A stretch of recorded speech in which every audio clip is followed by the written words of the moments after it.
तो योगीश्वर ने ये बताया कि देखो, एक बात भक्ति का एक लाभ ये है कि भक्ति में पतन नहीं होता, कभी किसी का पतन नहीं होता।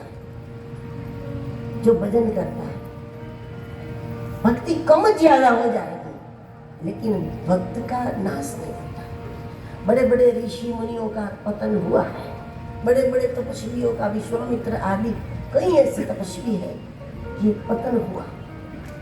श्री नारद जी जब तपस्या के लिए बैठे थे और बाद में विश्व मोहिनी में फंस गए, तो तपस्वी नारद का पतन थोड़ा भी हुआ लेकिन भक्त का पतन कभी नहीं।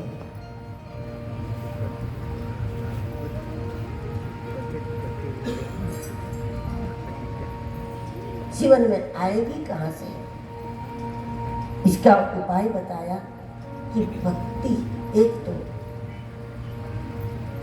सत्संग करे कोई, संतों के द्वारा भक्ति प्राप्त होती है। मिले ही जो संत होई अनुकूला।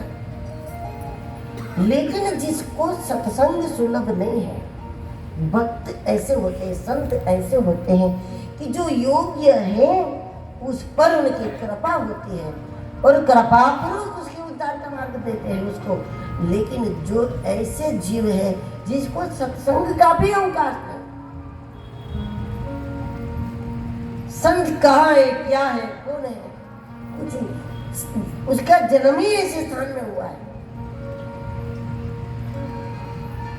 जो सत्संग के प्रकाश तक नहीं जा सकता, संतों की उसके ऊपर दया होती है।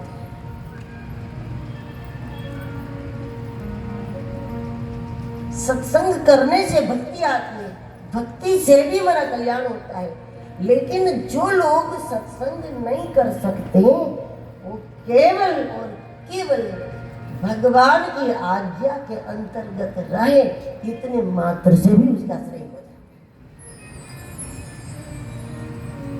मृत्यु के समय पर भगवान उसके भीतर भक्ति प्रकट कर देते हैं, भले ही वो कुछ सेकंडों के लिए क्यों ना हो, लेकिन भगवत आज्ञा में रहो केवल। सत्संग को जानते नहीं है, मानते नहीं है, सत्संग मिलता नहीं है और सत्संग तक पहुंच नहीं सकते, ठीक है चलो, लेकिन केवल भगवत आज्ञा में रहो। तो भगवत आज्ञा कहां से आपको मिलेगी? धर्म ग्रंथों से मिलेगी। जितना भी आपको सही समझ में आया उसमें गलत तो कुछ भी नहीं है, लेकिन जो बात समझ में नहीं आती उसको छोड़ दो, उसका अनुकरण न करो। जो बात समझ में नहीं आई, जितनी समझ में आई उसको समझ करके केवल शास्त्र की आज्ञा में कोई रहेगा तो इससे भी उसका श्रेय हो जाएगा, यानी कि भक्ति का वो अधिकारी हो जाएगा। निम्र राजा सवाल करते हैं कि दुनिया में भक्त की पहचान क्या है? हम कैसे समझे कि ये वैष्णव है, ये भक्त है, ये संत है?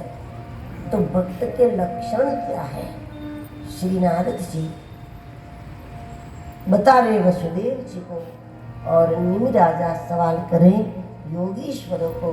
दूसरे योगेश्वर जो हबीर नामक योगेश्वर हैं, वो दूसरे प्रश्न का उत्तर देते हैं, उस पर हम कल चर्चा करें। गुरुदेव